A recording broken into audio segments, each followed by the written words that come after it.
तो ईशावास्य उपनिषद का आज छठा मंत्र करेंगे। यस्तो सर्वाणि भूतानि आत्मन्येवानुपश्यति सर्वभूतेषु चात्मानं ततो न विजुगुप्सते। यह तू, जो व्यक्ति, तू मतलब डेफिनेटली, इंडीड, सर्वाणि भूतानि, सब क्रिएचरों को, सब प्राणियों को, आत्मनि, in self, in the self, खुद में, अनुपश्यति, देखता है, सर्वभूतेषु, और सब प्राणियों में, च, और आत्मानम, खुद को, सेल्फ को देखता है, ततो न विजुगुप्सते, इससे फिर वो किसी से हैट्रेड या नफरत नहीं रखता है। जो सब में खुद को देखता है, खुद में सबको देखता है, वो नफरत नहीं करता है। नफरत समझते हैं ना, हैट्रेड। नफरत क्यों होता है? नफरत की बेसिक है प्यार। ध्यान रखिए, नफरत, लाइक और डिसलाइक, डिसलाइक का ओरिजिन है लाइक। आप अगर कहते हैं मुझे कम नमक वाला खाना पसंद है, तो अगर नमक ज्यादा पड़ गया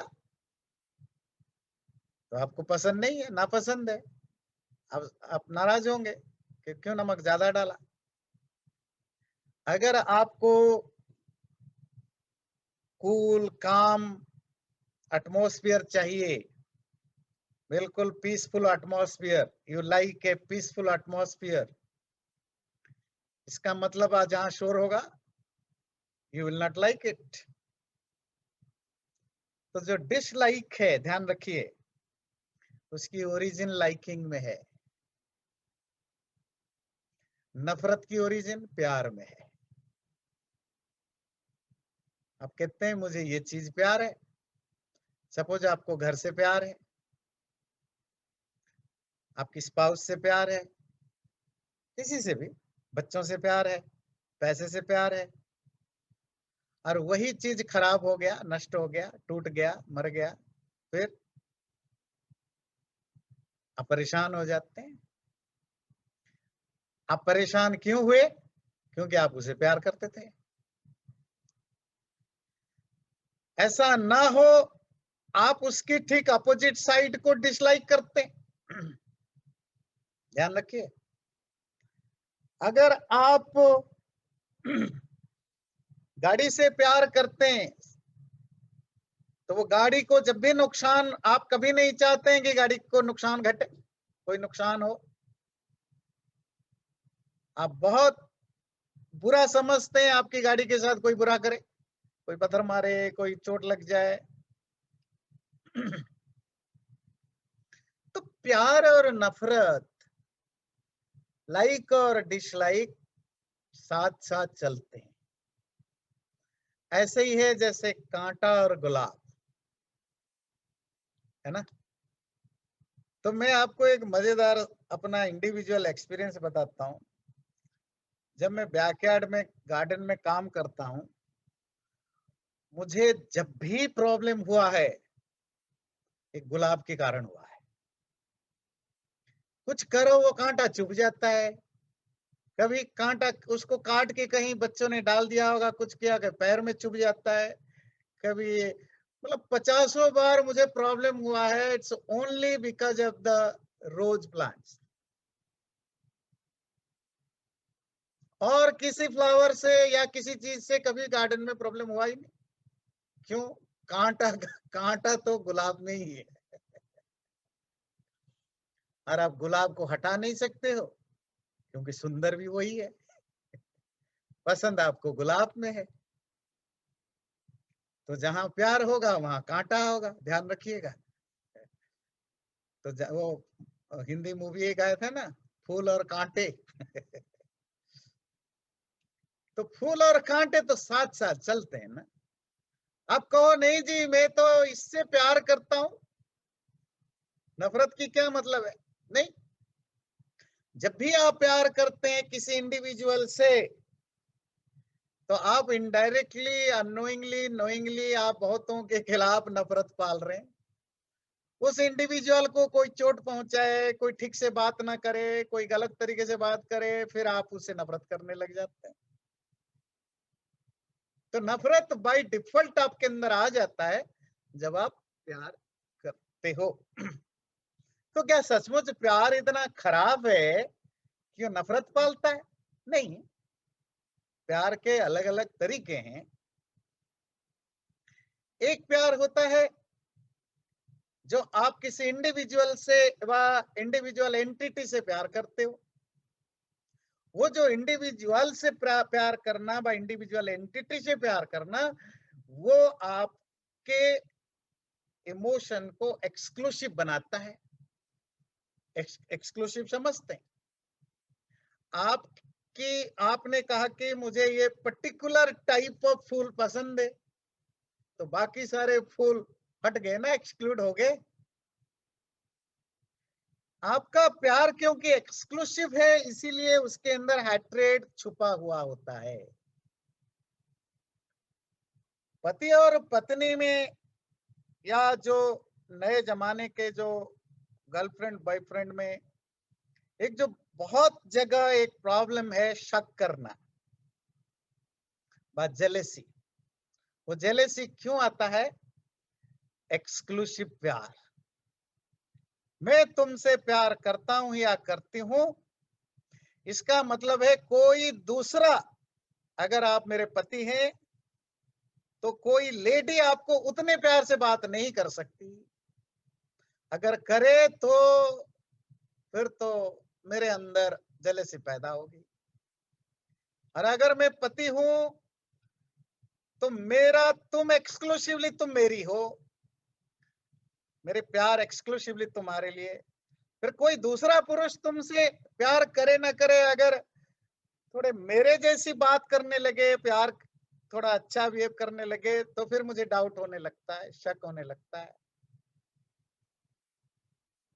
तो स्पाउस में फाइटिंग होती है शक के कारण, और शक का कारण क्या है? Exclusiveness of love. ये मेरा प्यार है, वो मैं बांट नहीं सकता, मतलब कोई दूसरा भी प्यार नहीं कर सकता। अच्छा, ऐसा नहीं कि कोई, चलो पत्नी को पति से इसीलिए प्रॉब्लम है, या पति को पत्नी से इसीलिए प्रॉब्लम है कि पत्नी से दूसरे पुरुष बात करते हैं या पति से दूसरे महिलाएं बात करें, ये भी नहीं है। ऑफिस तो 6 बजे छुट्टी होती है, 8 बजे तक कहाँ थे? तो हो सकता है कोई अपोजिट जेंडर का कोई ना भी हो, तो अभी प्रॉब्लम है।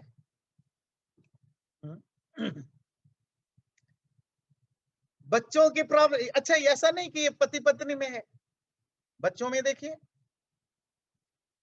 आप पड़ोसी के बच्चे को थोड़ा प्यार करने लगो, ज्यादा नहीं। अगर अपने बच्चों को आप 100% करते, पड़ोसी के किसी एक बच्चे को आप 70% करने लगो, उसके साथ भी थोड़ा प्यार करो, बात करो, शेयर करो, तो आपके बच्चे कंप्लेन करने लग जाते हैं, हम आपके बच्चे हैं कि वो आपके बच्चे हैं, हमसे तो आप इतना प्यार नहीं करते हो। वो भी शिकायत करने लग जाते हैं। एक्सक्लूसिव प्यार है ना। और बच्चे अगर किसी महिला को या पुरुष को बहुत ज्यादा अफेक्शन दिखाने लग जाए, कि वो मौसी हो, चाची हो, कोई मम्मी के फ्रेंड हो या पति के वो हो, बहुत क्लोज हो जाए, तो मम्मा को उसमें भी जेलेसी है, तो मम्मी से तो इतना प्यार नहीं करता जिससे उतना करता है, पापा से तो इतना नहीं करता जितना उस अंकल से करते हो। मतलब इसका अर्थ नहीं कि हमें सिर्फ अपोजिट जेंडर में प्रॉब्लम है, किसी से भी हम प्यार करते हैं, वो क्योंकि वो प्यार के नाम पर हमारा ईगो वहां रहता है, वो ईगो हमारे प्यार को एक्सक्लूसिव बनाता है, तो बाकी चीजों में हम नफरत करने लग जाते हैं। और नफरत का जो स्वरूप है, जो फॉर्म है, कभी जेलेसी के रूप में, कभी एंगर के रूप में, अलग अलग रूप में वो निकलने लगता है। पर प्यार का एक दूसरा फॉर्म है इंक्लूसिव प्यार। उसमें क्या है, आप प्यार करते हो पर एक्सक्लूसिव नहीं, सबके प्रति, प्राणी मात्र के प्रति, जो भी लाइफ है आप उसके साथ वैसा ही ट्रीट करते हो जितना आप जिससे प्यार करते हो। आप अपने बच्चों से वैसा ही ट्रीट करते हो जितना आप भालू से, गधे से, उल्लू से, इंसान से, शत्रु से, जिससे भी हो सबसे वैसे ही ट्रीट करते हो। ट्रीट करने की बात कर रहा हूं। मेरा मतलब ये नहीं है कि आप बच्चों के लिए जो खर्च करते हो, आप गधे, भालू, इंसान सबके लिए, सब बच्चों के लिए उतना करते हो कि नहीं करते हो। दैट्स योर रेस्पॉन्सिबिलिटी, वो तो तुम्हारी जिम्मेदारी है। तुम्हारे जो बच्चे हैं उनका केयर करना, उनको पालना पोषना बड़ा करना, वो तुम्हारी जिम्मेदारी है। पर ट्रीट करना अलग चीज है, फील करना अलग चीज है, इमोशनली फील करना अलग चीज है। बात समझ में आती है? वो इंक्लूसिव प्यार है। जब ऐसा प्यार तुम्हारे अंदर हो जाए कि सब में तुम्हें, जो भी बच्चा हो उस बच्चे को तुम वैसे ही देखते हो जैसे मेरे बच्चा हो, सब मनुष्यों को वैसे ही देखते हो जैसे तुम्हारा पति हो, पत्नी हो, माँ हो, बाप हो, अपना आदमी हो, अपना हो, सब पशु पक्षियों में वैसे ही सेम दृष्टि तुम्हारी है जैसे तुम्हें खुद के प्रति है। फिर आप किससे जेलेसी करोगे, किससे नफरत करोगे? सब तो तुम्हारा है। या तो सबसे प्यार करो तो फिर नफरत नहीं होगा, या सबसे नफरत करो फिर तो प्यार नहीं होगा। पर हमारा प्यार जब एक्सक्लूसिव होता है तो नफरत साइड डोर से अंदर आ जाता है। नफरत का मतलब सिर्फ हैट्रेड मत समझना। हैट्रेड एक नेगेटिव इमोशन है जो अलग अलग तरीके से बाहर निकलता है। मेरी बात समझ में आती है? ये मंत्र कहता है यस्तु सर्वाणि भूतानि आत्मन्येव अनुपश्यति। मंत्र देखिए, यस्तु सर्वाणि भूतानि आत्मन्येव अनुपश्यति, जो सभी को, सभी प्राणियों को अपने अंदर देखता है और सर्वभूतेषु, सभी प्राणियों में खुद को देखता है। जब आप खुद में सबको देखते हो, इसका क्या मतलब है? खुद में सबको देखते हो, जैसा मेरा स्ट्रक्चर है, जैसी मेरी बनावट है, वैसे सबका है। अगर मुझे कांटा चुभने से दर्द होता है तो शत्रु को भी होता है, बच्चों को भी होता है, बड़ों को भी होता है, पति को भी होता है, पत्नी को भी होता है, मछली को भी होता है, चिकन को भी होता है, गाय को भी होता है, बकरी को भी होता है। बात क्लियर है?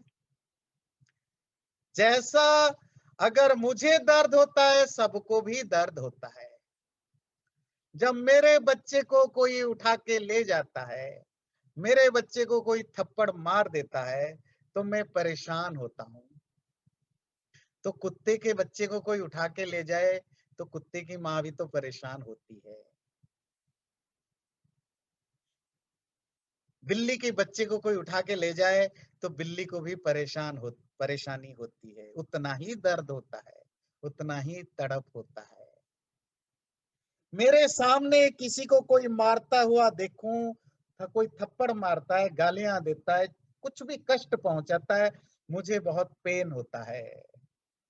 पशुओं को भी होता है, पक्षियों को भी होता है। ये बहुत बहुत सुपरफिशियली बात कर रहा हूं मैं, कोई डीपली नहीं। ये सबको पता है, पर समहाउ हम ये, जब हम दूसरों से ट्रीट करते हैं, स्पेशली जब पशु पक्षियों से, हम ये भूल जाते हैं। पर अगर आप उस लेवल पर पहुंच गए हैं, ईशावास्यम इदम सर्वम, मंत्र तो ईशावास्योपनिषद का है ना, और मंत्र एक दूसरे से कनेक्टेड है। सारे संसार में ईश्वर सब में है, कण कण में है, सबके अंदर वो परमात्मा है और सबके अंदर वो आत्मा भी है, जीवात्मा। तो सबका समान फीलिंग होगी, सबका समान इमोशन होगा। तो जब मैं उसको रियलाइज करता हूं मैं कौन हूं, मेरी मेरी एग्जिस्टेंस एक्चुअली क्या है, जैसे ही मैंने जाना कि मैं कौन हूं, उसी क्षण में समझ गया ये पशु कौन है, कीड़ा कौन है, मकोड़ा कौन है, हाथी कौन है, घोड़ा कौन है, सब समझ गया। क्या समझ गया? वो भी वही है जो मैं हूं। मेरे में एक शरीर है, आत्मा है, उसमें भी एक शरीर और आत्मा है। मेरे अंदर भी परमात्मा है, उनमें भी परमात्मा है। मेरे में भी इमोशंस हैं, इनमें भी इमोशंस में। मुझे भी दर्द होता है तो इनको भी दर्द होता है। मुझे भी खुशी होती है तो आपको, इनको भी खुशी होती है। जो लोग, आप लोगों ने कुत्ता पाल रखा है या बिल्ली पाल रखा है, आपको ज्यादा पता है ना कि पशु कैसे इंसान से कोई कम नहीं है इमोशन के मामले में। उनसे प्यार करो, वो बच्चों की तरह आपके 24 घंटे चिपक जाते हैं। उनसे आप ना पूछो। आज ही मुझे कोई बता रहे थे, कोई बातचीत चल रहा था, तो बोले उनके 2 कुत्ते हैं, तो 2 कुत्तों को एक बार छोड़ के वो दिन भर कहीं चले गए, घर में खाना पीना दे के जो भी है, तो नहीं, 1 हफ्ते के लिए छुट्टी में चले गए। घर में नौकर था तो वो उनको केयर करता था, जो भी है। जब 1 हफ्ते के बाद आए एक पढ़े लिखे आदमी है, तो देखा कि उनके जो बुक शेल है, वो सारे बुक्स इधर उधर फैले हुए हैं। किचन में है, ड्राइंग रूम में है, डाइनिंग रूम में है, बाथरूम में, सब जगह बुक्स फैले हुए हैं। उनके 2 कुत्ते थे, तो उन्होंने पूछा किसने किया, नौकर चाकर तो करेंगे नहीं। तो एक कुत्ते की ओर देखा, उसने मुंह फेर लिया दूसरे कुत्ते की ओर। दूसरे कुत्ते को देखा, उसने मुंह फेर लिया उसके ओर। तो पता चला ये कुत्तों ने किया है, दोनों कुत्तों ने। क्यों किया है? गुस्से में किया है कि हमें छोड़ के चले गए 1 हफ्ते तक। बच्चे तो ऐसे ही करते हैं ना, बड़े भी तो ऐसे ही करते हैं ना। पति छोड़ के चले जाए, पति अगर कोई फोन ना आए, कुछ ना आए, पत्नी कैसे बर्तन को जोर जोर से पीटती है गाँव में, जबरदस्ती। हाथ से गिराती है, क्या हुआ, वो हाथ से गिर गई, पर वो जानबूझ के फेंकती रहती है बर्तन की आवाज हो, चुभे, है ना। कुत्ते भी ऐसे ही करते हैं। और पूछो तो इंसान की तरह दूसरे पर दोष डाल, मैंने नहीं किया, उसको पूछो। क्या, कहाँ फर्क है? बस बोल नहीं पाते। फीलिंग वही है, इमोशंस वही है। पर प्रॉब्लम हमारा क्या होता है कि हमने घर में कुत्ता पाला तो कुत्ता की फीलिंग तो समझ जाते हैं, पर जिनको नहीं पाला उनकी फीलिंग फिर नहीं समझ पाते हैं। फिर उनको हम पत्थर समझते हैं, उनके साथ फिर हम ऐसा ट्रीट करते हैं जैसा मानो वो पत्थर हो, ईंट हो। यस्तु सर्वाणि भूतानि आत्मन्येवानुपश्यति। जो खुद में सभी प्राणियों को देखता है और सब प्राणियों में खुद को देखता है। देखिए, ये कोई अलग अलग चीजें नहीं है। जब मैं सभी प्राणियों में खुद की पिक्चर को रिफ्लेक्शन को देखूं, खुद को रिफ्लेक्ट करता हुआ देखूं, तो मुझ में भी सब रिफ्लेक्ट होंगे ना। सबसे पहले तो मुझ में सबका रिफ्लेक्शन होगा, तब मैं सब में रिफ्लेक्शन देखूंगा। ये म्यूचुअल है ना। जैसा मैं सब वैसे ही, जैसे सब वैसा मैं। तो मैं जैसा एक्सपेक्ट करता हूं दूसरों से, तो मैं भी दूसरों से वैसा ही बिहेव करूं। प्रॉब्लम है हम तो मनुष्यों के साथ भी वैसा ट्रीट नहीं करते हैं जैसा हम उनसे एक्सपेक्ट करते हैं। पशु पक्षियों को तो हम काउंट ही नहीं करते। बहुत दर्दनाक है। मनुष्य जिस तरह पशु पक्षियों के साथ व्यवहार करता है, जाने अनजाने में, हमें पता नहीं हम कितना पाप इकट्ठा करते हैं। फिर पाप पुण्य तो अलग बात है। यहाँ बात होती है जब व्यक्ति आत्मज्ञानी हो जाता है, सेल्फ को ठीक से जान जाता है, फिर वो सब प्राणियों में खुद को देखता है, खुद में सबको देखता है। अच्छा, सपोज आप सब में खुद को देखने लग गए, हाथी में भी, घोड़े में भी, कुत्ते में भी, बिल्ली में भी, बकरी में भी, सांप में भी, बिच्छू में भी। अब आप किससे नफरत करेंगे? आप खुद से नफरत करते हैं? नहीं करते। तो कैसे वो हाथी से करेंगे, घोड़े से करेंगे, बिल्ली से करेंगे, कहाँ कर पाएंगे। तो ये एक प्यार है। ये कौन सा प्यार है? ये प्यार जिसमें आप सबको प्यार करने लग जाते हैं, और इस प्यार में नफरत की कोई गुंजाइश नहीं है। और दूसरा प्यार जो हमने डिस्कस किया उसमें नफरत ही नफरत है, मेरे अलावा सब पराये हैं। तो आत्मज्ञान क्या चीज है? हर व्यक्ति बाय नेचर उसके अंदर प्रेमी है, क्योंकि आत्मा बाय नेचर तो शुद्ध है, प्योर है, डिवाइन है। उसके अंदर क्रूएलिटी कहां से आएगी, उसके अंदर हैट्रेड कहां से आएगी? ये तो हमने संसार में इकट्ठा किया है। तो जो हमारा नफरत है वो आर्टिफिशियल है, वो हमने कल्टीवेट किया। यूनिवर्स के अंदर जब रहते हैं, अपना पराया करते हैं, अपना आप पराया करते करते हमने प्यार और नफरत, प्यार तो पैदा किया पर प्यार के साथ इनडायरेक्टली नफरत अंदर घुस गया। जैसे ही आपने सब में प्रेम को देखने, सबको एक जैसा देख, जब जब अपने अंदर उस आत्मा को फील करने लगे और सब में आपको सेम आत्मा दिखने लगा, तो नफरत अपने आप गायब हो गया। नफरत एक कॉन्सिक्वेंस था, एक रिजल्ट था। किसका? एक बैड हैबिट का। वो चेंज हो गया तो नफरत खत्म। अगला मंत्र देते हैं, इससे जुड़ा हुआ मंत्र है, यस्मिन् सर्वाणि भूतानि आत्मैवाभूत विजानतः तत्र को मोहः कः शोकः एकत्वमनुपश्यतः। यस्मिन् सर्वाणि भूतानि, जिसमें, जिस व्यक्ति में सारे प्राणी, प्राणी मतलब क्रिएचर, आत्मैव अभूत, आत्मा ही बन गए, सेल्फ बन गए। उस विद्वान का, विजानतः, उस ज्ञानी व्यक्ति का वो मोह, और मोह इन्फैचुएशन कहाँ रहेगा? का शोक, और उसमें वो सैडनेस, ग्रीफ या दुख, परेशानियां कहाँ रहेगी? एकत्व अनुपश्यता। वो एकता को, यूनिटी को, वननेस को देखने वाले ज्ञानी व्यक्ति के अंदर ना कोई मोह रहेगा ना शोक रहेगा। दो चीजें ध्यान देना है, तीन चीजें बेसिकली। एक चीजें जानेंगे, यस्मिन् सर्वाणि भूतानि आत्मैव अभूत, जिसके अंदर सभी प्राणी अपना जैसा बन गए, पहली चीज समझेंगे। दूसरी चीज, उस वननेस को, उस एकापन को जानने वाले ज्ञानी व्यक्ति का दूसरी चीज हम समझना है। तीसरी जो इंटरेस्टिंग चीज समझना है, वहां कौन सा मोह रहेगा, कौन सा शोक रहेगा। हम शुरू करेंगे मोह और शोक से, क्योंकि डे टू डे लाइफ में ये बहुत ज्यादा हम फेस करते हैं, तो वो इजियर रास्ता। मोह, इन्फैचुएशन, अटैचमेंट, शोक, ग्रीफ, दुख, परेशानियां।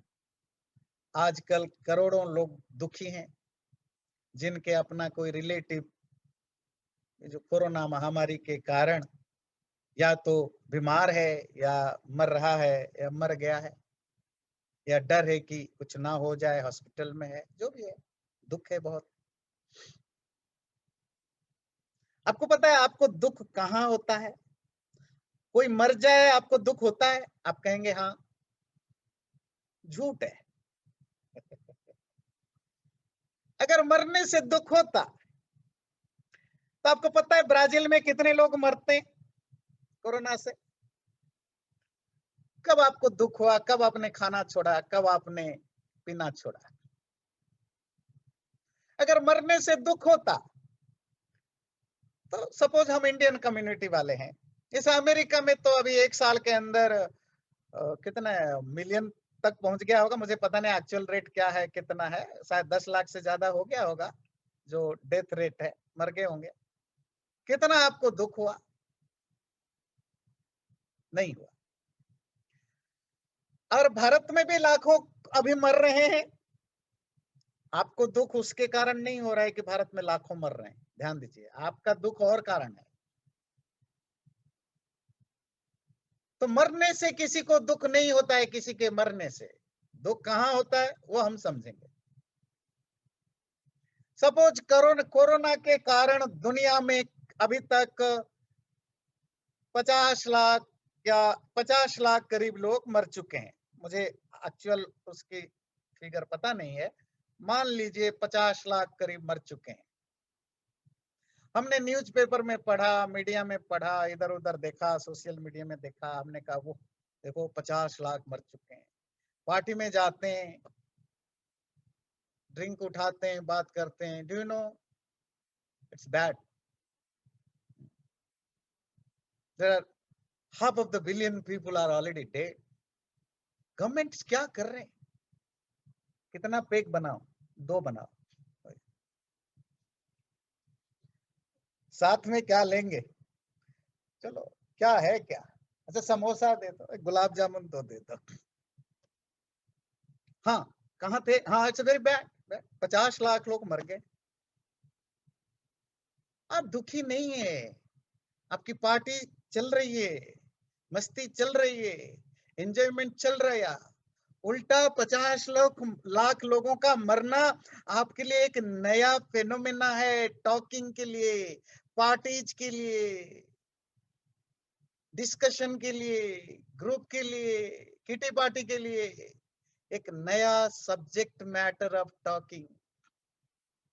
कोई दुख नहीं है। और 50 लाख लोग मर गए उसी महामारी में। आप अमेरिका में रहते हैं, अमेरिका में 5 लाख लोग मरे।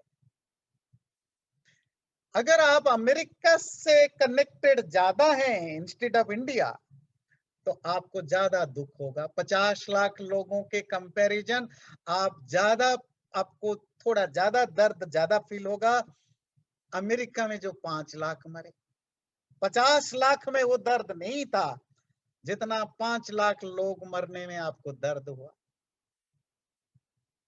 और क्योंकि आप ह्यूस्टन में रहते हैं, यहाँ सिर्फ 50,000 मरे हैं। 50 लाख, 5 लाख और 50,000। आपको ज्यादा दर्द कहाँ हो रहा है? 50,000 मरने में या 5 लाख मरने में या 50 लाख मरने में? डेफिनेटली 50,000 मरने में। क्यों? जो ह्यूस्टन में, क्योंकि आप ह्यूस्टन के ह्यूस्टन में।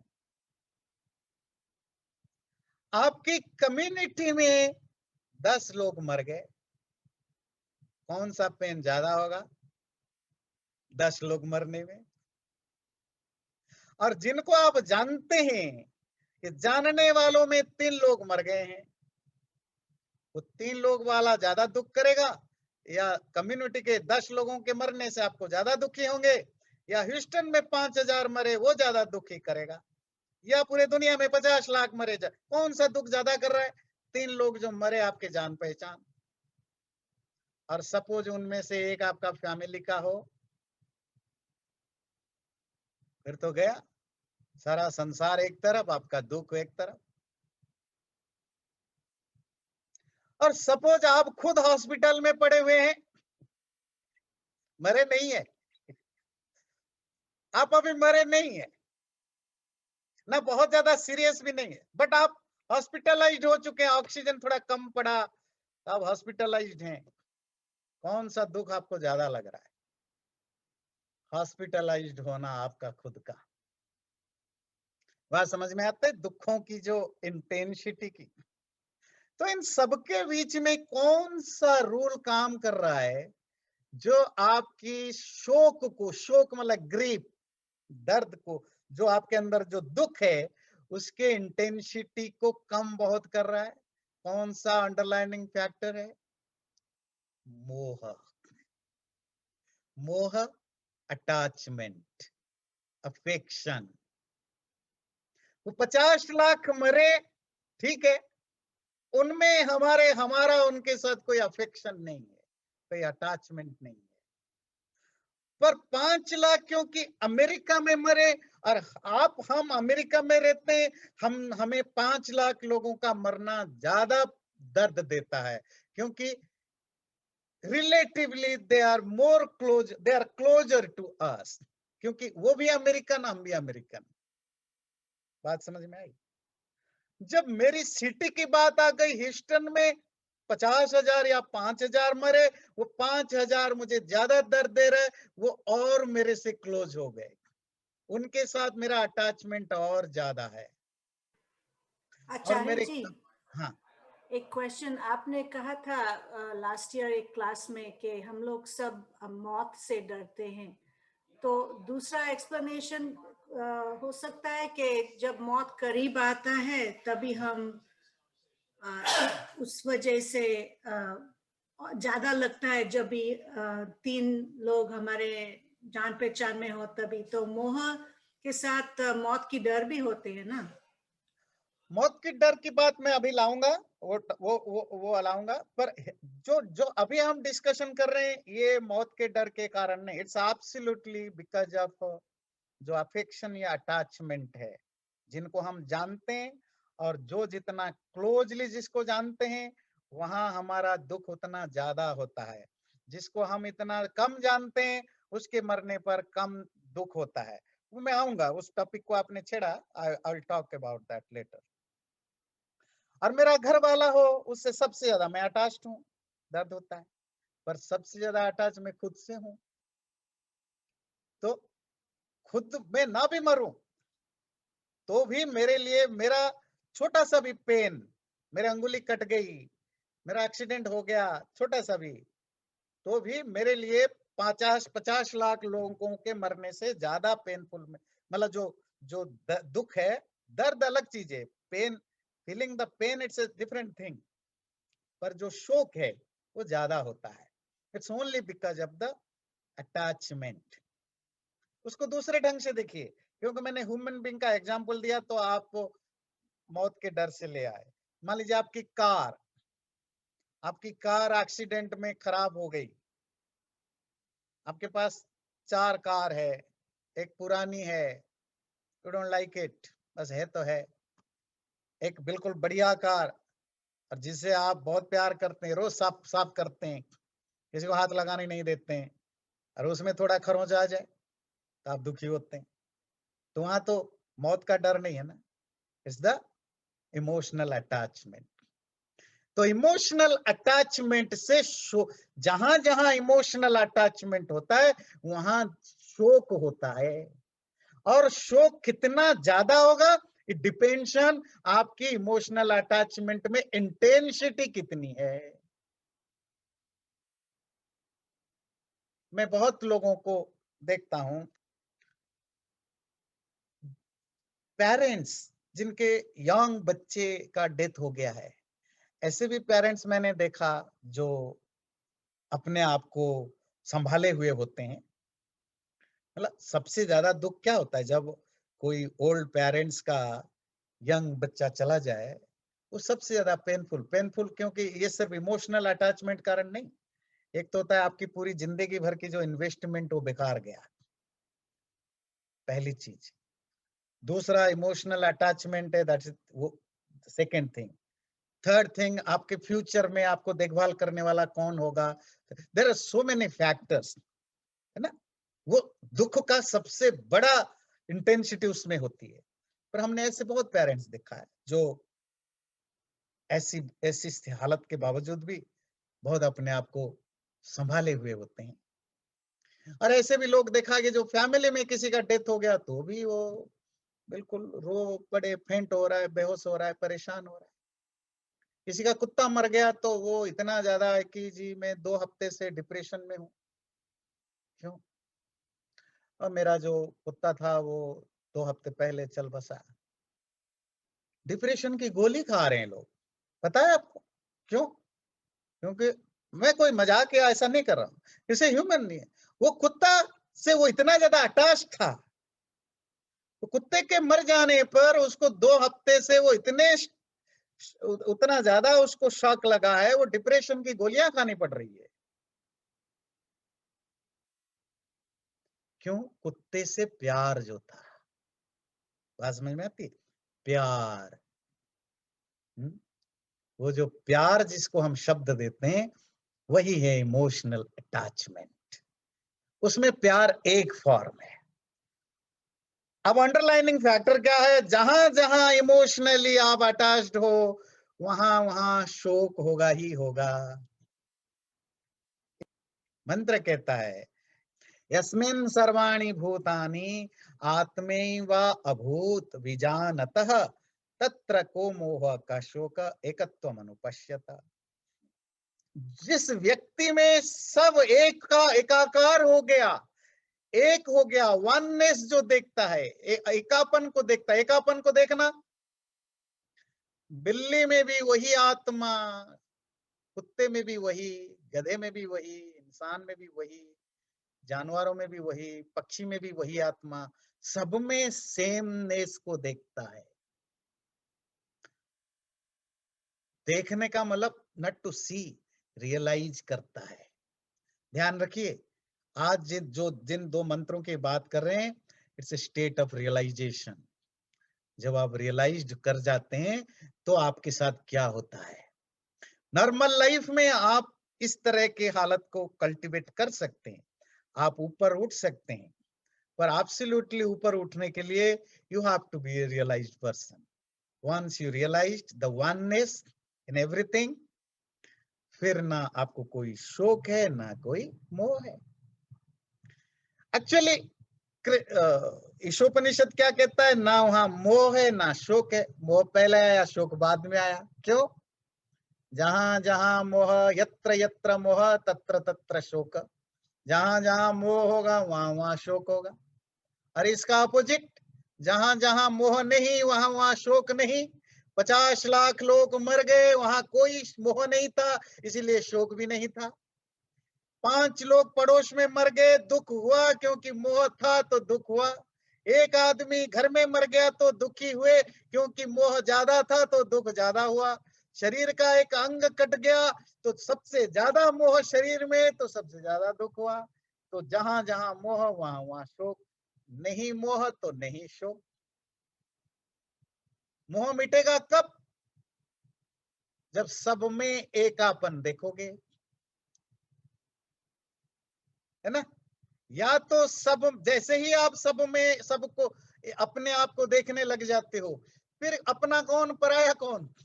अयम निजा परो वेति गणना लघु चेतसाम। ये तो हम ही होते हैं ना, हम आप छोटे मोटे लोग, छोटे दिल वाले। हम कितने भी अपने आप को ओपन माइंडेड कहे तो छोटे दिल वाले ना। मतलब ओपन माइंडेड मतलब आपके बच्चे नहीं है ना? आप अपना कमा करके बांट देते हैं सब, नहीं ना।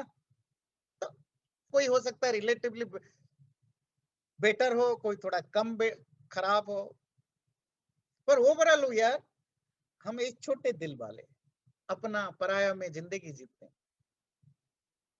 पर जो आत्मज्ञानी हो गया वो तो सारी दुनिया उसके लिए घर है ना। पशु भी, पक्षी भी। तो वो योग दर्शन में आता है ना, अहिंसा सिद्धौ तत्सन्निधौ वैरत्यागः। कहते हैं जब सन्यासी व योगी अहिंसा की सिद्धि कर ले। अब ये अहिंसा सिद्धि वैसे हमारी आपकी थोड़ी ही होगी, ये भी उस आत्मज्ञान पर होगा। क्योंकि अहिंसा का डेफिनेशन क्या है? सर्वदा सर्वथा सर्वभूतेषु अनविद्रोह। सर्वदा, एवरी टाइम, सर्वथा, इन एवरी सिचुएशन, सर्वभूतेषु, सभी प्राणियों में, अनविद्रोह, नुकसान न पहुंचाने की इच्छा रखना, किसी को नुकसान न पहुंचाने की इच्छा रखना, किसी भी परिस्थिति में, किसी भी टाइम पर, किसी भी प्राणी के प्रति कोई नुकसान पहुंचाने की इच्छा, वाला शत्रुता, एनिमिटी न रखना, यह है अहिंसा। और हम तो ऐसा नहीं कर सकते ना। भाई सांप काट देगा, हम कैसे छोड़ देंगे? हम मार डालेंगे, है ना। चींटी काट दे तो मचल डालेंगे। तो वो जो जंगल में ऋषि मुनि रहते हैं, आप पढ़ते हैं उनके आश्रमों में, शेर भी रहता है, भालू भी रहता है, गधा भी रहता है, कुत्ता भी रहता है, बिल्ली भी रहता है। कैसे हो सकता है भाई? शेर और कुत्ता, भालू और बिल्ली, ये तो एक खाने वाला है, एक भोजन है, एक ईटर है, एक ईटेबल है। प्रसाद कैसे रहते हैं आश्रम में? ऋषि के प्रभाव से। और वही जानवर जब बाहर चले जाते हैं वो क्रूएल हो जाते हैं। ये उसका प्रभाव होता है।